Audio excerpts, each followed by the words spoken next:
So, once you're president and in the White House, you know, you were not the first lady that, up until that point, you know, the figurehead, the, you know, someone to take pictures of behind the husband. You were out there. You probably logged more miles than the president did, you know, in all the years he was in office before he passed away. I mean, you met soldiers. You testified before a congressional committee after, what was it, the elder folks home that was a really bad condition, and you reported back on that, and you know, it's like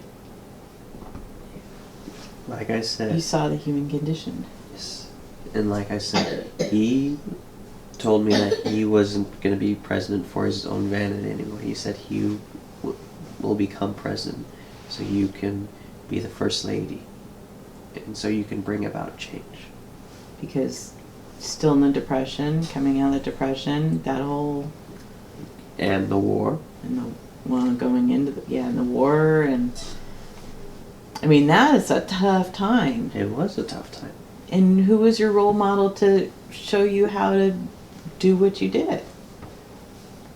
No one. So how did you know how to do what you did? I did not. I did the best I could and tried to use my judgment. And had really good people helping you out? Yes. Did you find that you got more done, more attention, that things had really changed?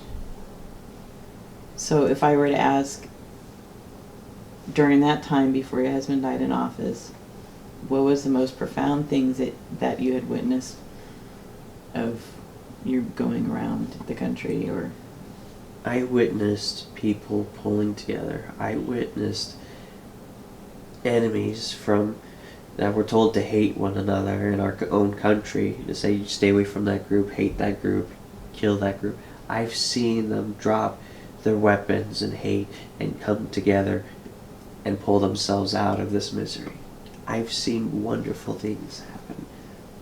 I've seen bad. I've seen the good. But I really think I've seen a lot of things that were beautiful. And you always were tied to Jonas. That always was in the back of your mind? Like I said, until I died, I could always recall my time with Jonas, Liana, and the others. Always. Well, I think that was impressive that after your husband died and Truman became president and he asked you to stay involved with the government. Was that hard to do? In a way, but I knew it was Franklin saying, I still want you to be involved. I still think you should do what you do. Because you didn't want to sit on a rocking chair and entertain the grandchildren until you had passed away. Probably would have been an unsatisfactory end. And then the UN, being involved with the creation of the United Nations. And what was it? It was you were appointed by Truman, and because you're an outspoken advocate of world peace, and then you were involved with drafting the Universal Declaration of Human Rights in December 10th, 1948. I mean, can we talk about why were you so dedicated to making sure? I think I already told you why it was. Because I believe that everyone was a human being that had as much right as you. And that we should all come together and end these horrors that we've created, that we've put ourselves through. The Depression, the war, these hate, that hateful things that we breed into our children. Hitler must have been really a devastating, scary thing to go through. Even though, you weren't on the receiving end of it here in the United States, but It was still prevalent in the propaganda. didn't you see firsthand a concentration camp?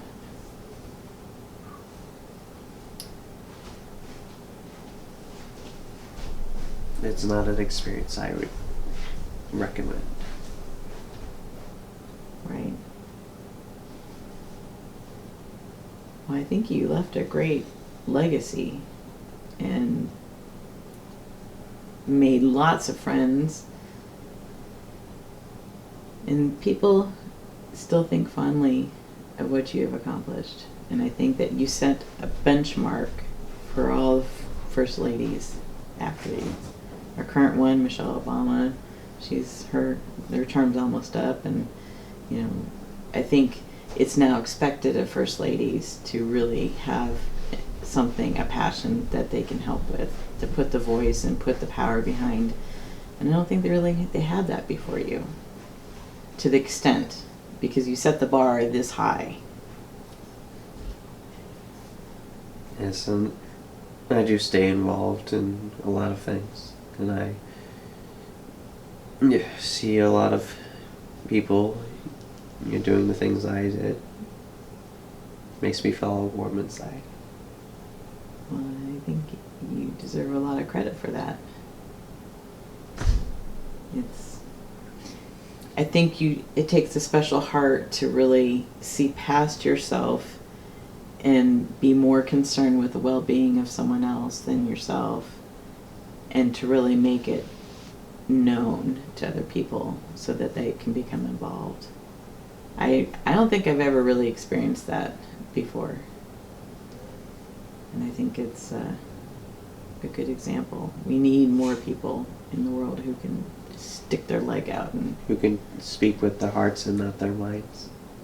right, and with great intellectual prowess and tact.